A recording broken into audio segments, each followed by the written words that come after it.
compañeros, somos el grupo B2 y vamos a continuar con la exposición de la NIF 10, empezando con el tema de vinculación entre poder y rendimiento. Un inversor controla una participada si el inversor no tiene solo poder sobre la participada y exposición o derecho a rendimientos variables procedentes de su implicación en la participada, sino que también tiene la capacidad de utilizar su poder para influir en el rendimiento del inversor como consecuencia de dicha implicación en la participada. Por ello, un inversor con derechos de toma de decisiones determinará si es un principal o un agente. Un inversor que es un agente no controla una participada cuando ejerce derechos de toma de decisiones que le han sido delegados. Cuando un inversor con derechos de toma de decisiones evalúa si controla una participada, este va a determinar si es un principal o un agente.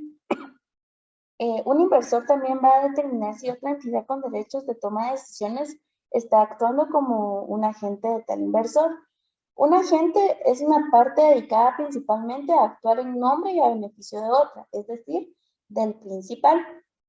Por ello no controla la participada cuando ejerce su autoridad para tomar decisiones. Algunas veces el poder de un principal puede mantenerse y ejercerse a través de un agente, pero en nombre siempre de este mismo, del principal. Quien toma decisiones no es un agente solo por el hecho de que otras partes puedan beneficiarse de las decisiones que éste toma. El inversor va a poder delegar su autoridad para tomar decisiones a un agente en algunos temas específicos o en actividades que sean realmente relevantes. Para ser considerado como un principal, se le va a evaluar pues el nivel de exposición, es decir, la magnitud de los intereses económicos y la variabilidad asociada a estos, teniendo en cuenta pues su remuneración y otros intereses en total, mayor será la probabilidad de que este pues sea realmente el principal.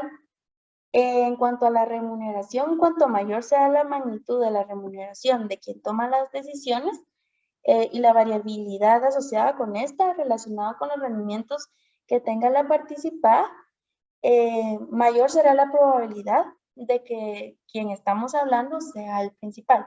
Y el agente, pues como mencionaba anteriormente, él no controla la participada, sino que actúa en nombre del principal. Bien, continuando con la exposición, vamos a hablar de los requerimientos de contabilización.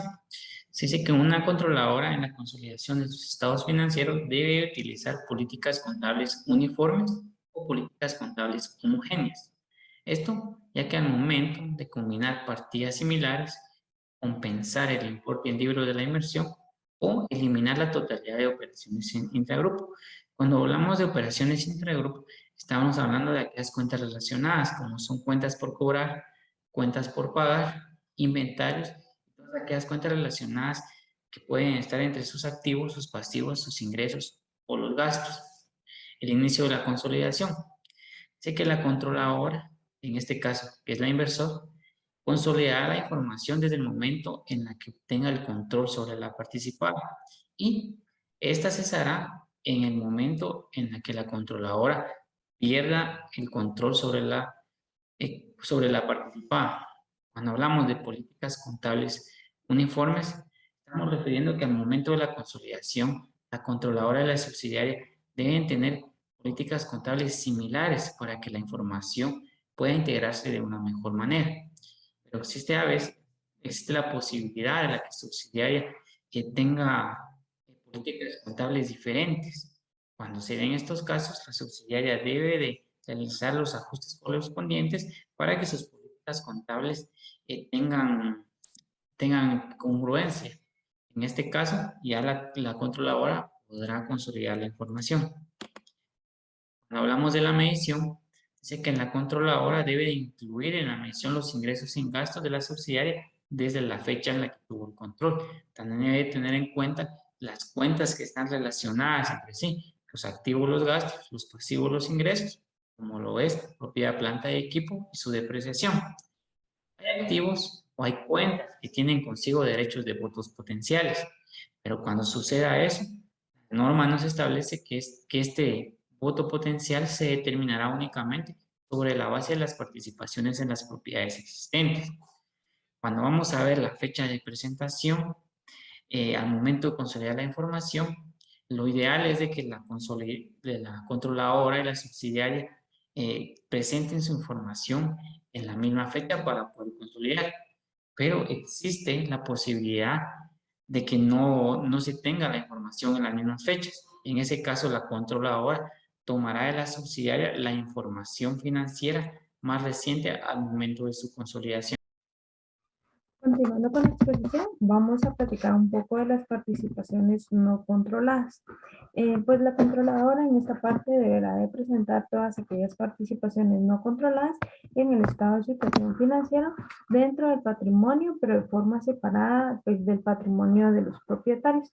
Acá tenemos un ejemplo de cómo se debe de reflejar en el estado financiero. Si se dan cuenta, pues está dentro del apartado de capital contable, pero en un rubro diferente, es decir, luego de la suma pues, del capital de la participación controladora y pues luego nos presentan la participación no controladora.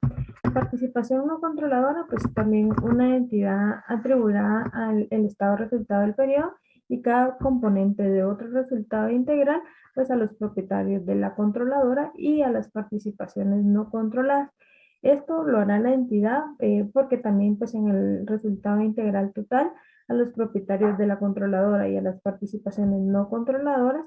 Incluso se deberá reflejar esto si en los resultados pues de las participaciones no controladoras pues dan lugar a un saldo deudor. Y pues acá también tenemos unos ejemplos de cómo deben reflejarse tanto en un estado de resultados y en un resultado integral.